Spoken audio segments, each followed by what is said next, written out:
नमस्कार, YouTube के dear future channel पर आपका स्वागत है। मैं हूं इंजीनियर अभिषेक पांडे और आज के इस वीडियो में हम लोग रीजनिंग के टॉपिक कोडिंग एंड डिकोडिंग के बारे में डिटेल में पढ़ेंगे।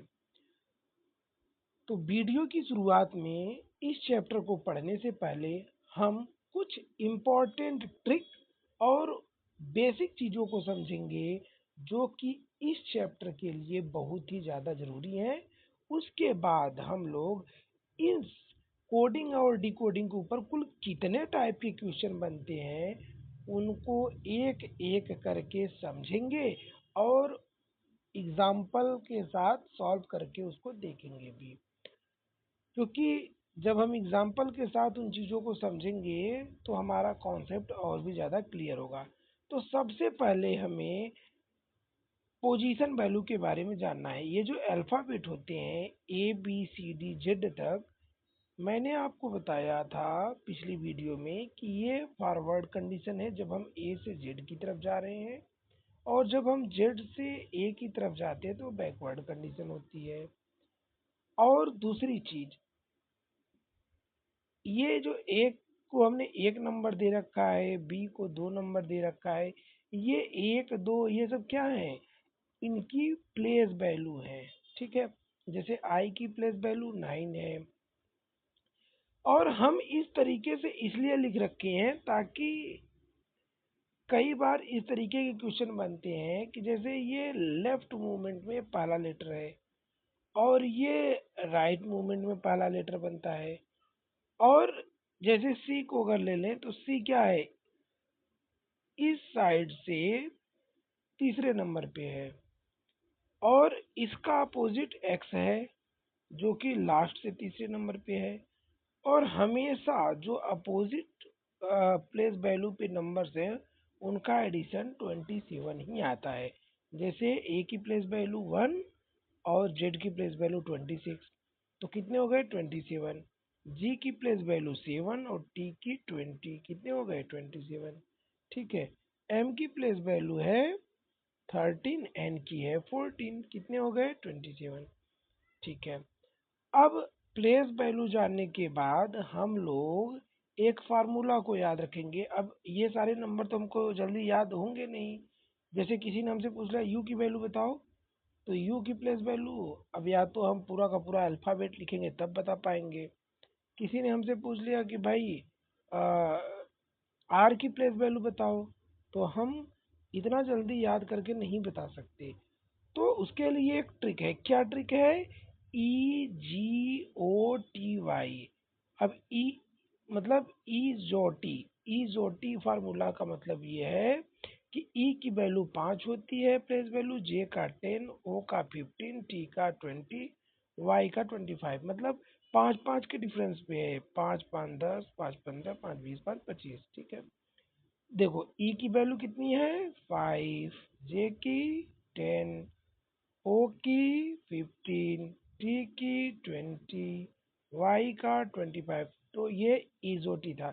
अब अगर कोई हमसे ये पूछ ले कि भाई यू की प्लेस वैल्यू बताओ, तो तुरंत हम कहेंगे टी का कितना होता है? 20 होता है। और टी के बाद क्या आता है? यू आता है, तो यानी यू का क्या होगा? 21। देखो हमें आसानी से पता चल गया, तुरंत पता चलेगा। जैसे हमसे कोई इसी ने के का पूछ लिया, अब के की प्लेस वैल्यू क्या है? तो हमें पता है कि जे का 10 होता है, तो जे के बाद के आता है मतलब 11 हो जाएगा।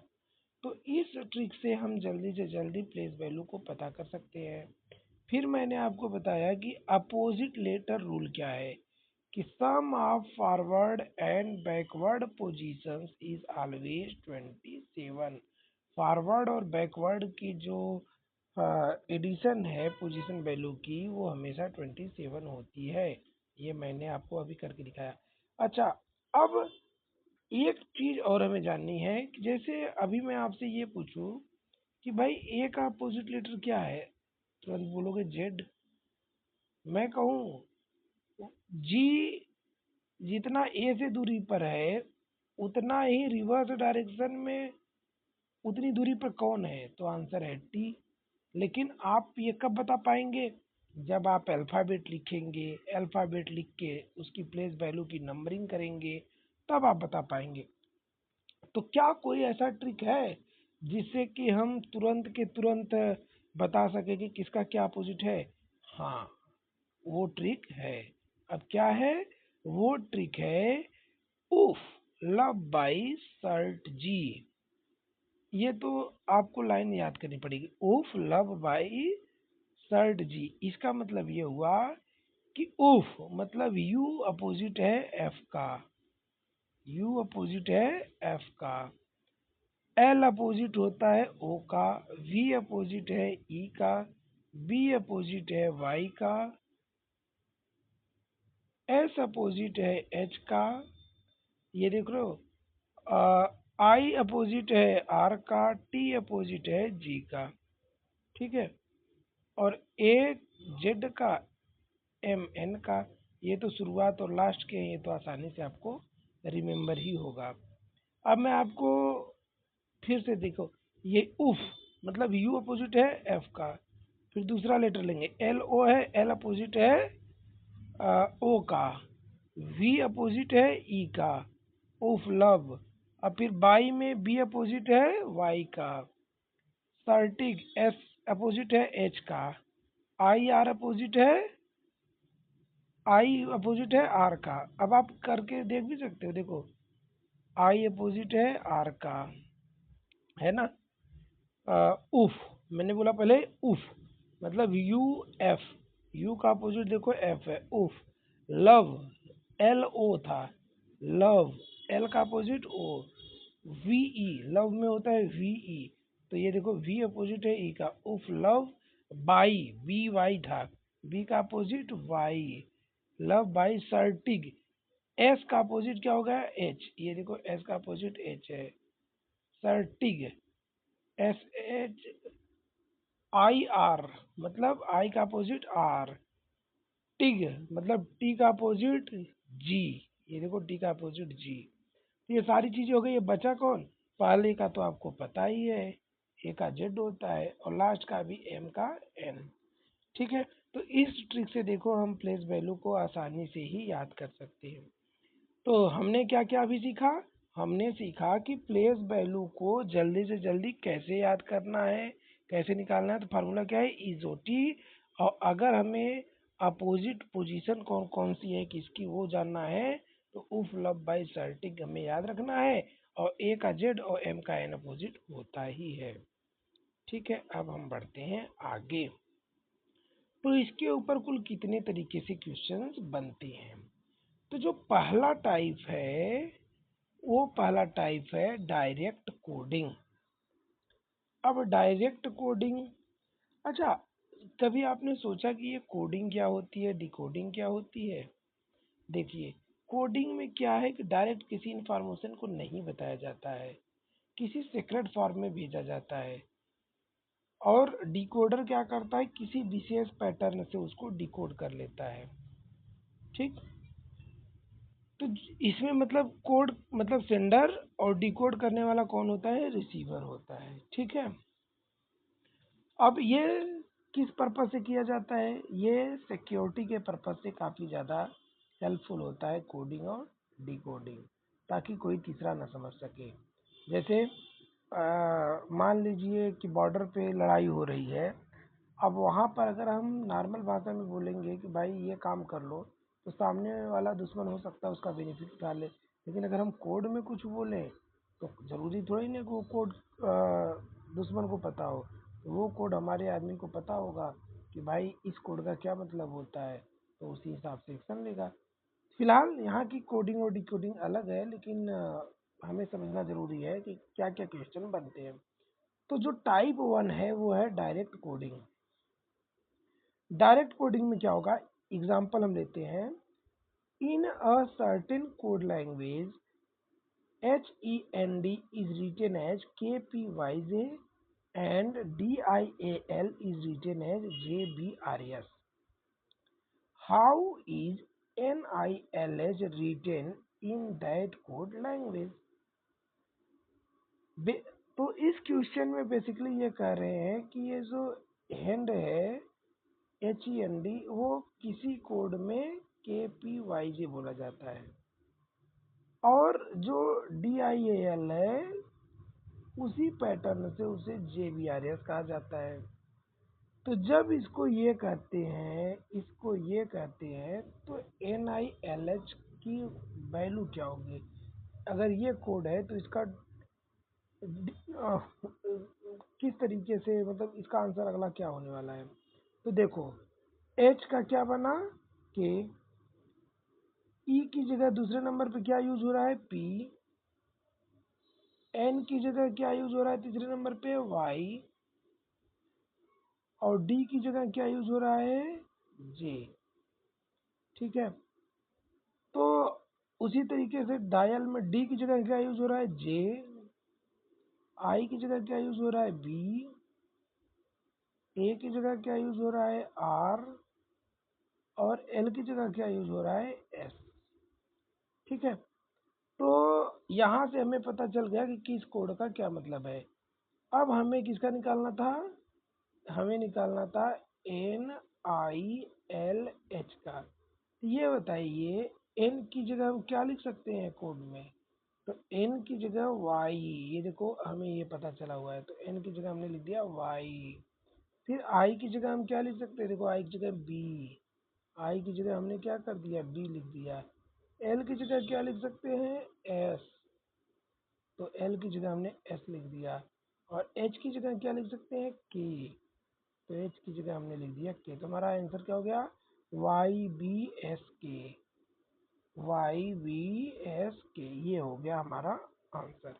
ठीक है, तो डायरेक्ट कोडिंग में क्या हुआ, हमने डायरेक्टली किसकी जगह पर कौन सी वैल्यू रखी गई है वहां से फाइंड आउट किया कि किस लेटर का क्या मतलब है, और उसी लेटर को हमने उस जो क्वेश्चन में लेटर दिया गया उसके सामने रख देंगे तो हमारा आंसर मिल जाएगा। तो इसमें कुछ हमें एक्स्ट्रा दिमाग लगाने की ज़रूरत नहीं पड़ी और ये कोडिंग डायरेक्ट हो गई। तो पहला टाइप हमने स्टडी कर लिया। पहला टाइप क्या था? Direct coding. अब हम बात करेंगे दूसरे टाइप की।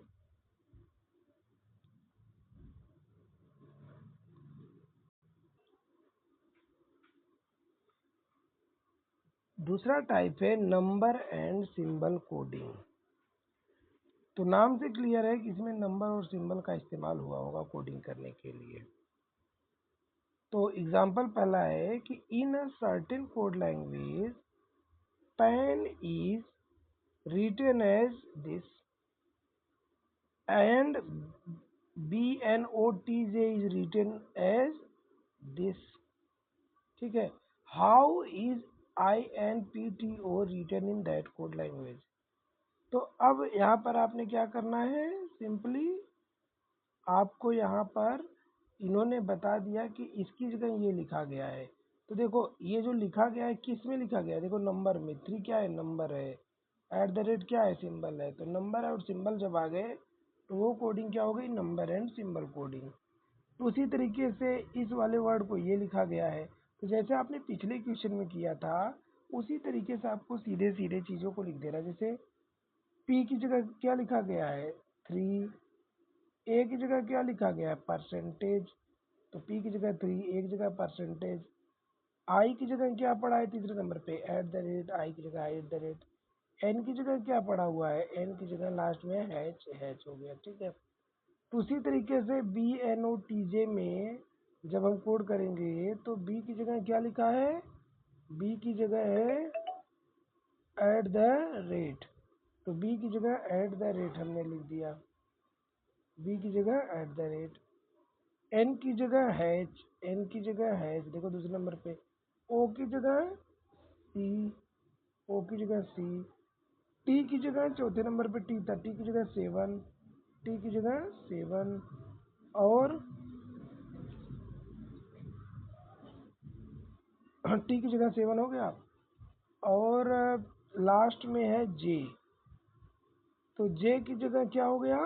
जे की जगह हो गया 2। ठीक है, तो ये भी हमने लिख दिया जे की जगह 2। तो हमसे क्वेश्चन में क्या पूछा था? हमसे INPTO को पूछा था। तो INPTO को हम क्या लिख देंगे? आई की जगह एट द रेट, तो आई की जगह एट द रेट। एन की जगह हैच, हैच, एन की जगह हैच लिख देंगे। पी की जगह 3 लिख देंगे, पी की जगह 3 लिख दिया हमने, टी की जगह 7 लिख देंगे, टी की जगह हमने 7 लिख दिया, और ओ की जगह सी लिख देंगे, छोटा वाला जो ब्रैकेट सर्किल में है। ठीक है, तो हमारा क्या हो गया, ऑप्शन आंसर आ गया @H 3 7 और ये सी। अब ये कौन सा ऑप्शन है, ये देखो डी वाला ऑप्शन सही है। ठीक है, तो हमने ये भी देख लिया। तो दूसरा टाइप क्या था, नंबर एंड सिंबल कोडिंग। तो नंबर एंड सिंबल कोडिंग किसकी तरह था, बिल्कुल डायरेक्ट कोडिंग की तरह था। अब ये भी डायरेक्ट कोडिंग ही था, लेकिन हमने इसका अलग से नाम नंबर एंड सिंबल कोडिंग इसलिए रखा क्योंकि यहाँ पर नंबर का भी इस्तेमाल हो रहा था और फिर सिंबल का भी। अब बात करेंगे हम टाइप 3 के कोडिंग की, जो कि है क्रॉस चेंज कोडिंग। तो क्रॉस चेंज कोडिंग में कुछ चीज़ें मैं पहले से ही बता दूं कि किस तरीके से ये क्रॉस चेंज कोडिंग होती है। जैसे मान लो एक कोई नंबर यहाँ पे होता, 2 लेटर रहते, अब मान लेते हैं ये ए बी था। ठीक है, अब ए बी की जगह ए बी सी थे। ठीक है, अब इसकी जगह हमने कर दिया डी ई एफ। किस तरीके की कोड चेंज हुआ है, तो आप देखोगे, ये देखो ये खैर ऐसे नहीं, इसको हम इस तरीके से देखते हैं।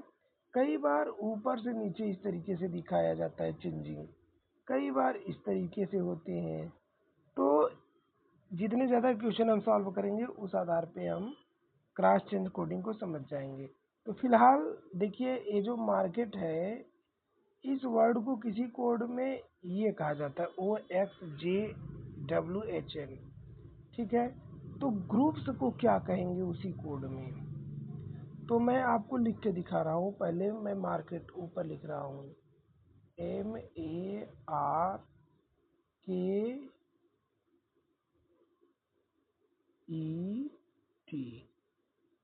ठीक है, अब इसको क्या बोला जाता है, किसी कोड में OXJWHN।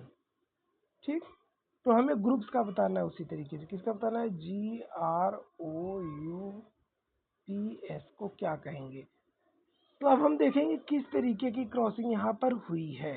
ठीक है, तो ये जो MAR है, MAR, और ये जो क्या बन गया OXJ, इन सब में आप देखोगे कि 3 लेटर पीछे की चीजें लिखी हुई हैं। जैसे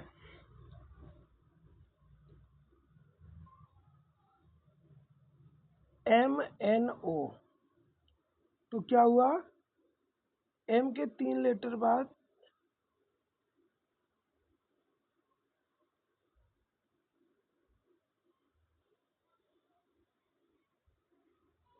यहाँ पर माफी चाहूंगा, मैं बता रहा हूँ आपको। हाँ, तो हम लोग बात कर रहे थे कि जो मार्केट लिखा हुआ था, पहले हम उसको लिखते हैं एक एक करके। तो लिखा था आपका मार्केट।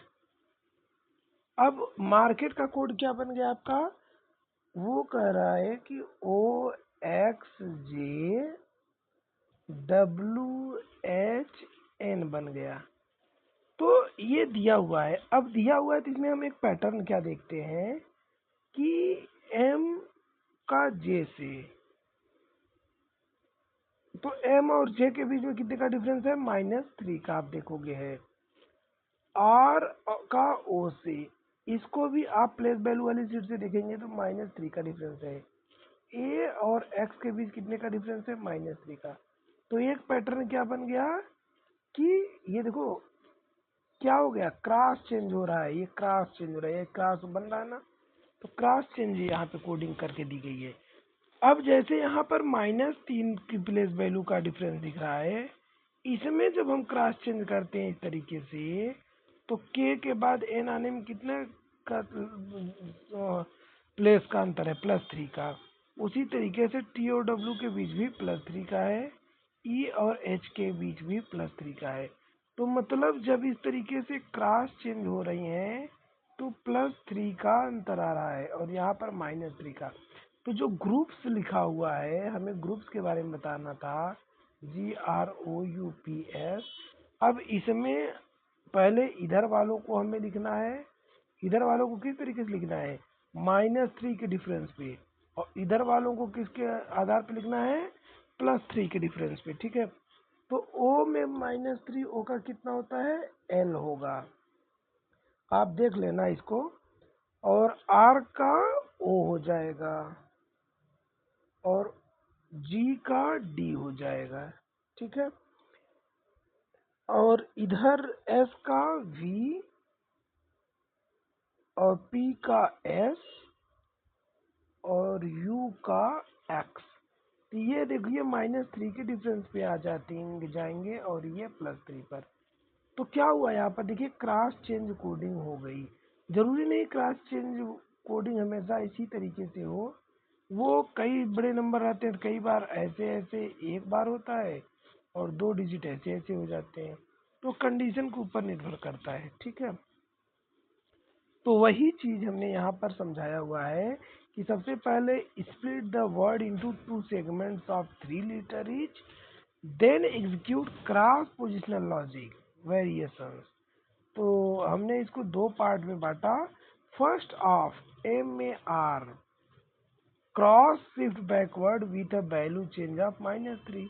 हमने आपको करके दिखाया ना, जो क्रॉस चेंज हुआ था -3 के डिफरेंस पर थे। एंड सेकेंड हाफ, तो जो -3 पर था तो क्या आया, R से -3 पर O, A से -3 पर X, M से -3 पर J, तो रिजल्ट क्या आया, OXJ। उसी तरीके जो सेकेंड हाफ KET था, जब उसमें +3 पर डिफरेंस था, तो जो T का +3 W, E का +3 H, K का +3 N, तो रिजल्ट क्या है, WHN। तो ग्रुप्स को उसी तरीके से जब हमने किया तो हमारा आंसर आ गया LODVSX।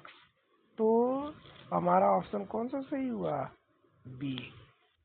ठीक है, तो ये क्रॉस चेंज कोडिंग हमने टाइप 3 का देखा, लेकिन इसके ऊपर आपको खूब सारा क्वेश्चन प्रैक्टिस करना पड़ेगा। जितने ज़्यादा आप प्रैक्टिस करेंगे उतना ही तेजी से इसके क्वेश्चंस को आप सॉल्व कर पाएंगे। अब जो टाइप 4 है, टाइप 4 क्या है, classification coding.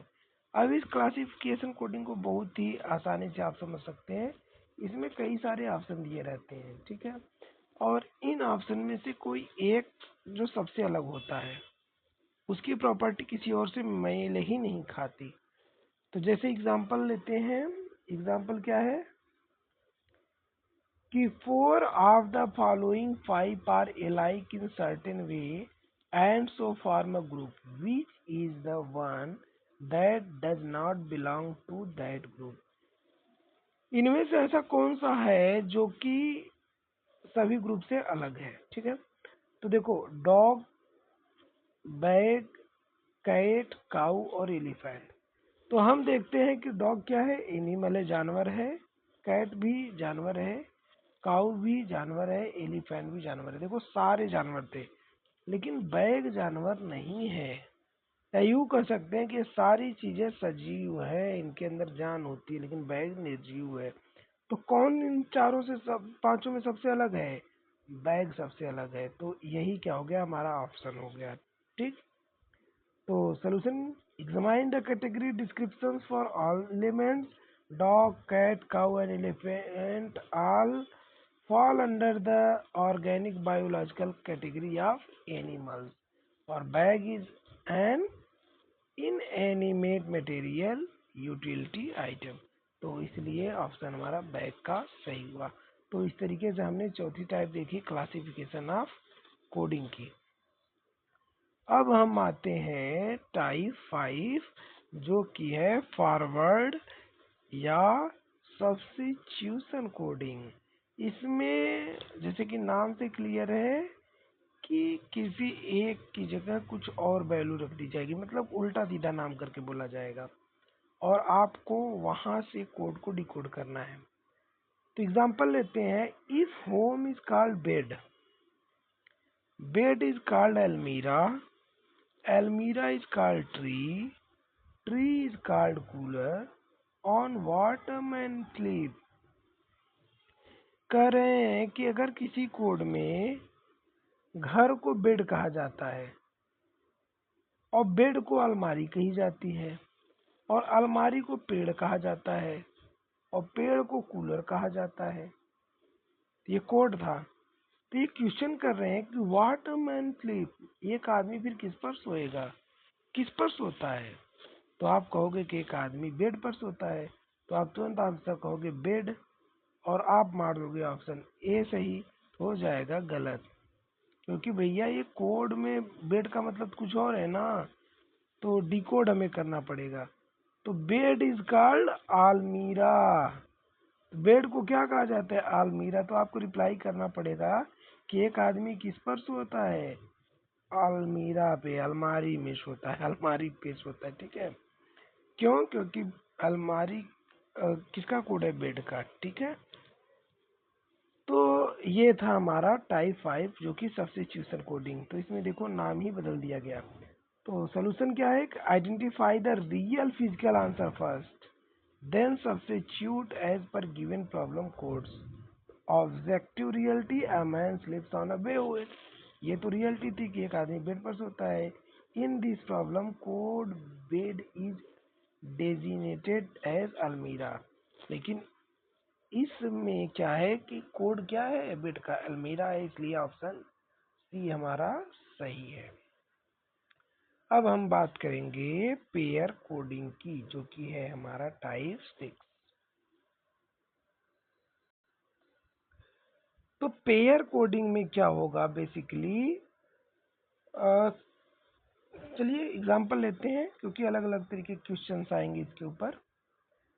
Example 1, how many such pairs of letter are there in the word creative, each of which has as many letters between them in the words as in English alphabet। ये कह रहे हैं कि ये जो creative word लिखा हुआ है, मैं यहाँ पे लिख रहा हूँ CREATIVE,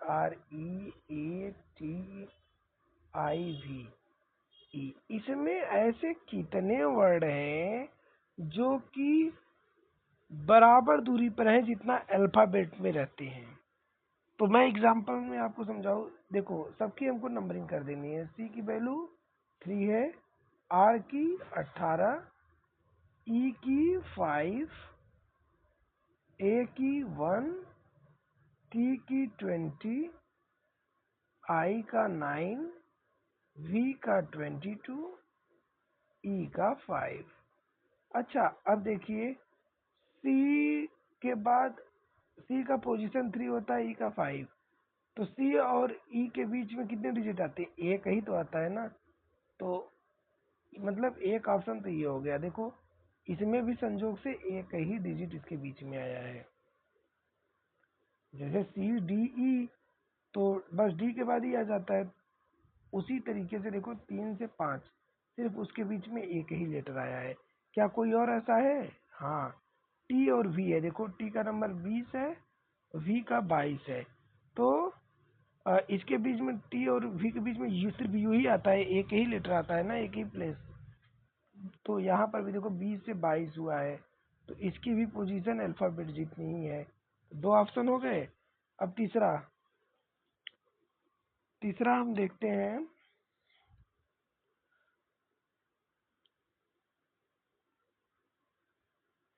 ए और ई को देखिए।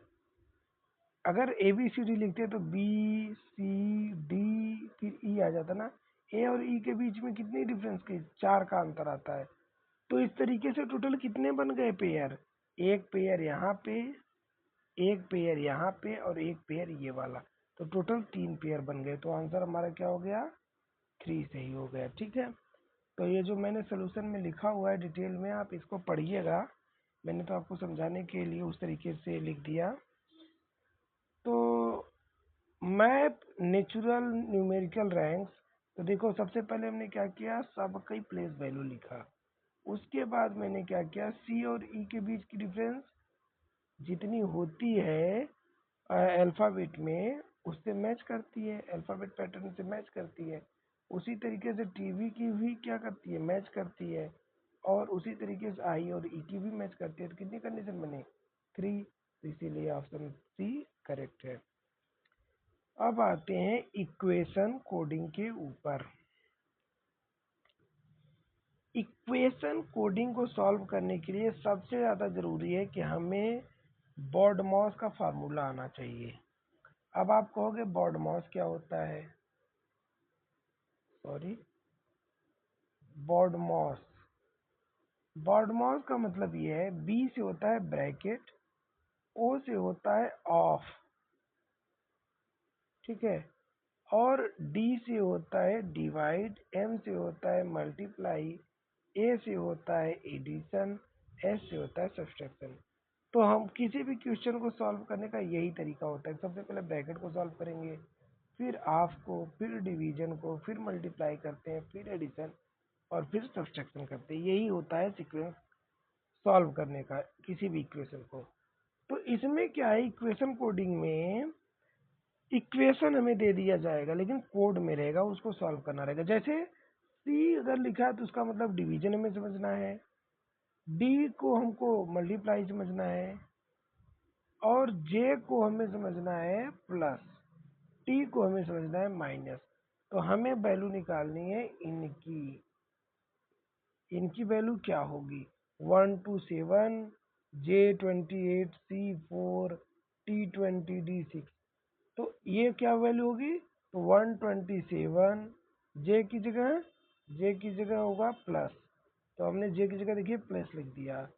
फिर 28, 28 की जगह हमने 28, सी की जगह हमने क्या कर दिया, सी की जगह हमें लिखना डिवीजन। तो यहाँ सी की जगह हम देखो डिवीजन कर दिए, जहाँ सी था वहाँ डिवीजन लगा दिए। फिर 4 के बगल में टी था, टी की जगह हमने क्या लिख दिया, माइनस लिखना था, तो टी की जगह हमने माइनस लिख दिया। फिर 20 और डी की जगह क्या लिख दिया, मल्टीप्लाई। क्यों, क्योंकि डी का मतलब क्या है, मल्टीप्लाई है। और फिर 6। अब हमने कोड से डिकोड कर लिया, अब हमें इस इक्वेशन को सॉल्व करना है। तो सबसे पहले हम इसको सॉल्व करेंगे, क्यों, क्योंकि डिवीजन है। उसके बाद इसी स्टेप को सॉल्व करेंगे। चलिए एक एक करके बैठते हैं। तो इस इक्वेशन को जब हम सॉल्व करते हैं तो हो गया 127 प्लस, अब इसको डिवाइड किया हमने तो क्या हो गया 7, और फिर -20 × 6, जो था वैसे रहने दिया। अब देखो डिवीजन हट गया, अब अगले स्टेप में हम मल्टीप्लाई करेंगे। तो 127 वैसे ही रहा, +7 माइनस, अब इसकी जो मल्टीप्लाई है 20 × 6 उसको लिख दिया। अब पहले हमने डिवीजन कर लिया, फिर मल्टीप्लाई कर लिया। बॉड मास फार्मूले के हिसाब से अब क्या करना है, एडिशन करना है। तो एडिशन मतलब अब इसको इसको पहले ऐड कर दिया, तो कितना आ गया 134, और फिर लास्ट में इसको माइनस कर दिया, कितना आ गया 14। कौन सा ऑप्शन सही हो जाएगा, सी सही हो जाएगा। तो यहाँ पर आपने बॉडमॉस का फार्मूला का इस्तेमाल देख ही लिया। अब आते हैं टाइप 8 जो है कंडीशनल कोडिंग। कंडीशनल कोडिंग काफ़ी ट्रिकी है और इसके ऊपर काफ़ी सारे क्वेश्चंस आते रहते हैं। कंडीशनल कोडिंग में क्या है कि आपको कुछ डायरेक्शन दिया रहेगा। अब जैसे इस क्वेश्चन में डायरेक्शन दिया हुआ है कि ये जो नंबर हैं, ये नंबर हैं और इनका लेटर सिंबल ये है, मतलब 3 जहाँ रहेगा आपको @ लिख देना है, 1 जहाँ स्टार, 5 जहाँ ए, इस तरीके से है। तो जो जिसके सामने है कायदे में उसका कोड तो वही होगा, लेकिन आपको कुछ कंडीशन इसमें दे देगा, क्योंकि कंडीशनल इसका नाम ही है। अब कंडीशन क्या दे देगा कि if the first digit as well as the last digit is odd, both are to be coded as hash. कह रहे हैं कि अगर पहला और आखिरी डिजिट अगर दोनों के दोनों ऑड हों, तो क्या दोनों को किसके से जगह लिख दोगे, हैच। जैसे अगर लिखा है 5 2 8, ठीक है, 1, तो देखो पहला डिजिट क्या है 5, ऑड नंबर है, लास्ट डिजिट क्या है, ऑड नंबर। तो कोई पूछे कि अब इसका कोड लिखो, तो इसका कोड क्या लिखना है, हैच। 2 की जगह क्या कोड है, अब इसको देखिए हैच टू की जगह परसेंटेज है तो लिख देंगे हैज परसेंटेज, और जो कुछ भी कोड था तो वो ठीक है। लेकिन अगर पहला डिजिट और लास्ट डिजिट दोनों इवन हो तो कोड क्या हो जाएगा, उनकी दोनों का दोनों पहले और आखिरी डिजिट का कोड हो जाएगा ये डॉलर का सिंबल। और अगर लास्ट डिजिट जीरो होगी तो उसकी जगह कोड क्या बन जाएगा, एक्स बन जाएगा। अब हम लेते हैं एग्जांपल। देखो किसका कोड पूछा है पहले, थ्री, ये एग्जांपल है, इसका कोड पूछा है 3479285। तो देखो अब इसमें क्या है, पहला डिजिट ऑड, लास्ट का डिजिट ऑड, तो जब दोनों डिजिट ऑड है तो ऑड के कंडीशन में क्या करते हैं, ऑड के कंडीशन में उनको हैच लिख देते हैं। तो इन दोनों की जगह हैच लिख देंगे, और बाकी जो जिसकी जगह होता है 4 की जगह डब्लू लिख देंगे, 7 की जगह ई लिख देंगे जैसा कि था, 9 की जगह यू लिख देंगे, 2 की जगह परसेंटेज लिख देंगे, 8 की जगह बी लिख देंगे। तो देखो जहाँ बाकी चीज़ों को तो हमने उसी कोड के हिसाब से लिखा, लेकिन उन्होंने कंडीशन दे रखी थी। पहली कंडीशन क्या थी कि अगर दोनों डिजिट ऑड होंगे तो दोनों की जगह क्या लिख देना है, हैच लिख देना है। इसीलिए हमने दोनों की जगह हैच लिख दिया। तो हमारा ऑप्शन कौन सा सही हो गया, ऑप्शन ए सही हो गया। ठीक है, तो ये हमने इसका पहला एग्जांपल देखा। अब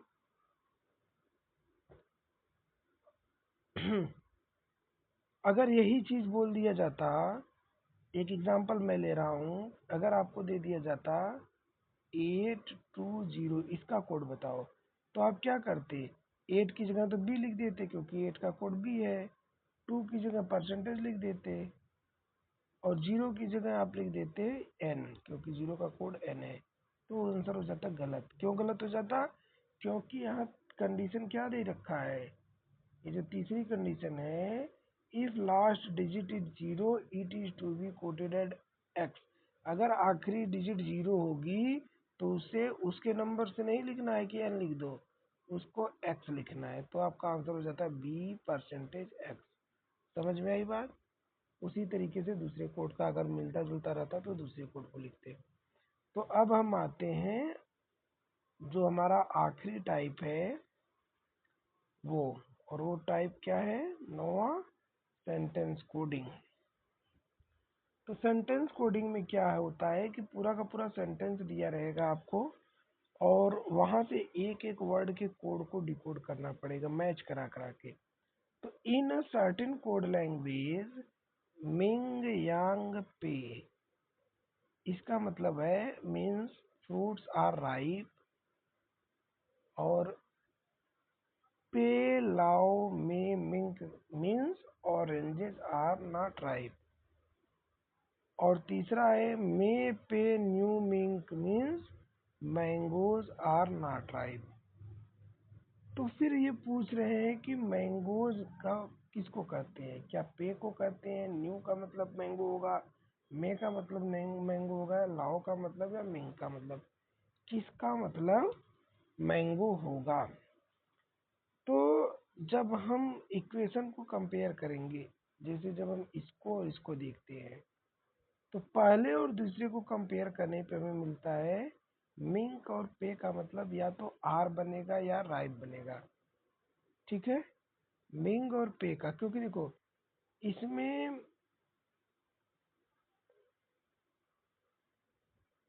ये पहला इक्वेशन था और ये दूसरा है, तो देखो इसमें भी मिंक है और इसमें भी मिंक था, तो इसमें भी राइप है और इसमें भी राइप है ना। इसमें भी देखिए आर था और इसमें भी आर आ रहा है, तो जो मिंक और पे का मतलब है वो आर या राइप होगा। उसी तरीके से जब दूसरा और तीसरा मतलब इस इक्वेशन से और इस इक्वेशन से तुलना करेंगे तो हमें मिलता है कि मे पे मिंक, तो मे का मतलब आर, पे का मतलब नॉट, मिंक का मतलब राइप है। तो जो बचा उसका लाओ बचेगा, उसका मतलब हो जाएगा ऑरेंजेस। तो जब हम सबको सॉल्व कर लेंगे तो हमें पता चलेगा कि जो न्यू है, न्यू का मतलब क्या होता है, मैंगोज होगा। न्यू का मतलब क्या होगा, मैंगोज होगा। अब मुझे लग रहा है कि आपको ये बात समझ में नहीं आई होगी, तो इसको हम क्या करते हैं, पहले सही तरीके से आपको लिख के एक एक इक्वेशन बना के दिखाते हैं। मैंने क्या ऑप्शन आपको बोल दिया कि न्यू सही है। अब आप कहोगे कैसे सही है, हमें तो समझ में नहीं आया। तो चलिए हम फिर से लिखते हैं। लिखा है मिंक यांग पे, तो मैंने लिख दिया मिंक यांग पे। तो इसका मतलब है fruits are ripe, fruits are ripe. अब दूसरी जगह लिखा हुआ है पे लाओ में मिंक। अब इसका मतलब क्या हो रहा है, oranges are not ripe, oranges are not ripe. और इसी तरीके से ये पहला इक्वेशन हम बना लेंगे, इस तरीके से इसका दूसरा इक्वेशन बना लेंगे, और इसी तरीके से हम इसका तीसरा इक्वेशन बना लेंगे। तो जब तीसरा बना लेंगे ना, तो देखो में, ये जो तीसरे में है ये, तो यहाँ पर देखो मिंक, मिंक का मतलब या तो राइप बन रहा था, पे का मतलब भी कुछ और बन रहा था, आर या राइप बन रहा था, ये दो तो उधर हो गए। मे का मतलब कुछ और बन रहा था, सिर्फ बचता क्या है, न्यू। तो न्यू का मतलब हो जाएगा मैंगो। तो तीनों इक्वेशन को जब आप बारी बारी से सॉल्व करोगे ना, तब इस चीज़ को समझ पाओगे। फिलहाल इस वीडियो में इतना ही, मिलते हैं अगले वीडियो में। तब तक के लिए take care and good bye. Thanks for watching my video.